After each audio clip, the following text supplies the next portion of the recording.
I met my wife when we were just 17 in a small town in North Texas. We both came from humble backgrounds and dreamed of a brighter future. We fell in love, got married, and when our first son came into the world, we decided it was time to move closer to a bigger town to give our family a better shot at a good life. I have always been more of an introvert, content with a quiet evening at home, while she's the complete opposite. She's extroverted, quick-witted, and a joy to be around. She made friends effortlessly, and I couldn't help but admire her for it. I was working 12-hour days in unskilled labor, but I would come home and help with everything. I would change diapers, prepare bottles, and try my best to keep the house in order. It was a relentless cycle of work, but I was determined to provide for my family. Despite all the overtime I put in, it still wasn't enough. The cost of living was high, and it was becoming increasingly difficult for a family of 3 to make ends meet on a single income. We tightened our belts and cut expenses wherever we could, but it was a constant struggle. When he turned 4 months old, she decided to start working at a manufacturing facility, assembling vehicle parts. It was a huge relief financially, but it meant even more work for me around the house. She would spend long hours at the factory, and I would pick up the slack, making sure our son was fed, bathed, and put to bed. As she made new friends at her job, things started to change. They would occasionally go out to bars after work, and it took an emotional toll on our family. I saw that it was causing stress in our relationship. I told her many times to come straight home because we have a young child, but she kept doing the same, meeting friends after work. I knew she was very social, and she seemed happier when she spent time with her friends. So I decided to let it go, to keep the peace, and try to contribute more at home. Our intimate life suffered, and sometimes we were lucky to be intimate once a month. Sometimes we almost forgot that it had been a while. However, we seemed to get along fine, and we didn't argue. After my wife had been working at her job for around 6 months, I received a message from a fake Facebook account. It told me that she was having a relationship with a man from her workplace. He is a Black American, and that would be important later in the story. I couldn't believe it. The message also had a link to the man she was involved with. I felt devastated. Suddenly, everything made sense to me. Why she was coming home late from work. I was angry that she had left me and our baby at home to be with someone else. When she returned home that night, I confronted her about the Facebook message. She admitted it was true. It turned out she had been going to him after work, and the affair had been happening for about 2 months. We had a really big fight, and we said a lot of hurtful things to each other. It seemed like she was angrier about someone revealing her affair from work than feeling sorry for hurting our family. That night, she slept in the living room, and I stayed in the bedroom in our tiny apartment. I will always remember that night because our baby cried all night, and I couldn't get any sleep. My job was physically demanding, and I needed a good amount of sleep. I still went to work, exhausted, because I couldn't afford to miss work since we were barely making ends meet. The day after, while she was at work, I heard things got pretty heated because she suspected who had sent the message to me. There were a lot of women working there, so it turned into a big argument with different groups forming. The Black and the Mexican women were on one side, and the white women were on the other side. She had mentioned this division to me before, but I didn't realize it involved some actual dynamics as well. It turned into a real drama, and everyone in the company found out about it. The company was already short-staffed, and they didn't want to fire anyone when they heard about the conflict. So they decided to send everyone home and warn them to leave any personal conflict outside of work. She wanted to repair our relationship, but I found it hard to trust her again, even though we have known each other for a long time. I was still hurt and angry because of her betrayal, and I didn't want her around. So she decided to live with a friend for a while. As time passed, we both realized that being overworked had taken a toll on our relationship, so it had played a significant role in our breakup.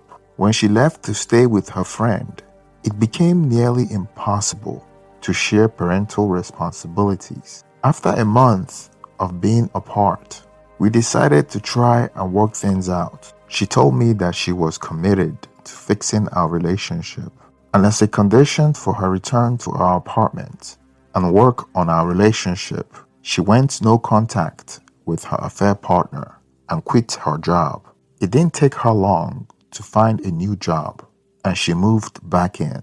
Things seemed to return to normal, but I never fully trusted her again. I always kept an eye on her. She behaved better and interacted less with people at work, which made me believe she had learned her lesson. I couldn't say that I trusted her as much as I used to, because I now know what she was capable of doing. She made a real effort to earn my trust back. She started doing more around the house and come home early from work. I kept a close watch on her phone and social media accounts, but I didn't see any sign of her being in contact with her affair partner. So I began to let my guard down. We fell into a routine, discussing ways to improve our family financial situation. We decided that I should enroll in a trade school to become a master plumber, hoping it would increase our earning potential. As I juggled school and part-time work with household chores when I got home, our schedules became hectic and we had less time for each other. Still, we maintained a physical relationship, and it didn't come as a surprise when she got pregnant. She was on the heavier side, which made it take 2 months for her to realize she was pregnant. When we got the news, we were excited, but I couldn't help but worry about the added financial strain on our family.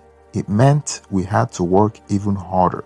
The thought that the pregnancy might not be mine did come across my mind, but I had no evidence to support it, and our relationship seemed to be going smoothly. Fast forward a few months from our early struggles, when my wife was 9 months pregnant with our second child. Despite the hardships we faced, we had come a long way, and I was determined to put the past behind us. I was nervous, though, about the prospect of having another child. The weight of responsibility and financial worries pressed down on me.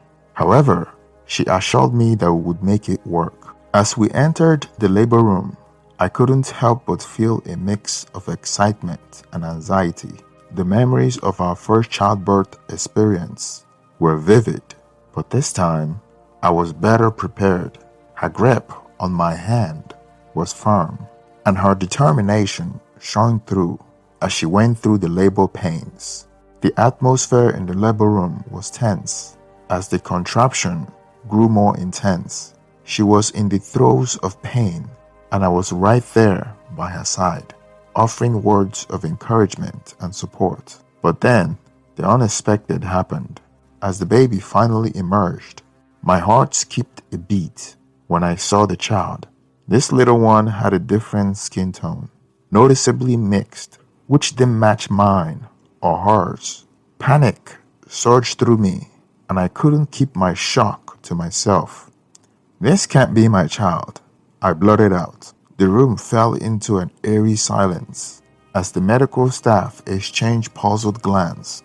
Her eyes filled with tears, and her apology gaze met mine. The tension in the room was palpable as everyone was trying to make sense of what just happened. I couldn't control my emotions. I was overwhelmed with confusion, anger, and a deep sense of betrayal. All that was going on my mind at that time was how could this have happened, only to conclude that she had never stopped seeing her affair partner. The realization that my wife had been unfaithful hit me like a sledgehammer, and I couldn't bear to stay in that room any longer. I turned and walked out, my own tears blurring my vision. Outside the door, I leaned against the wall, trying to process the whirlwind of emotion that had just crashed over me. Her apologies echoed in my mind, but the damage had been done. Our world had been shattered, and I was left to pick up the pieces of our once happy and loving family. The days following the shocking moments in the labor room were a blur, filled with heartache and confusion. I never returned to the hospital. Instead, I left her in the care of her mother and sister, who came to take her belongings from our apartment. I couldn't bear to face her at that point. The betrayal and shock were just too raw. She moved back home to her parents' place and took her mixed-race child with her. For the next month, I heard nothing from her. She didn't call to apologize, and she didn't ask about our 2-year-old son, who was left in my care. It was a tough and challenging period, trying to balance raising a young child while working to make ends meet. I had to make the painful decision to drop out of trade school. Even though I was just a few months into starting my apprenticeship, the financial burden and the emotional turmoil made it impossible to focus on my studies. My main priority was providing for my son and ensuring his well-being. Months passed, and as I was beginning to come to terms with the idea of filing for divorce and seeking custody of my son, she reached out to me. She apologized, explaining that her shame and guilt had kept her away. She wanted to talk about the affair that led to the birth of her mixed-race child, but I knew enough. I had no desire to dive into the sordid details. One thing she proposed, though, was an amicable divorce. We agreed that we didn't have the funds to hire lawyers. The financial burden was already crushing us, and it made sense to avoid adding costly legal fees to the mix. We agreed to work through the process as peacefully as possible, with the well-being of our son as our top priority. The road ahead remained uncertain, but at least we had made the first step toward a resolution that would hopefully allow me to share responsibility of my child and continue my education. Probably would never forget this pain, but my focus right now is to finalize the divorce and share custody of my son to give me the time to go back to school and finish so I can start earning more money. Thank you for staying till the end of this story. Please support the channel by liking and subscribing. Also, let me get your reaction to this story on the comment section. Thank you and have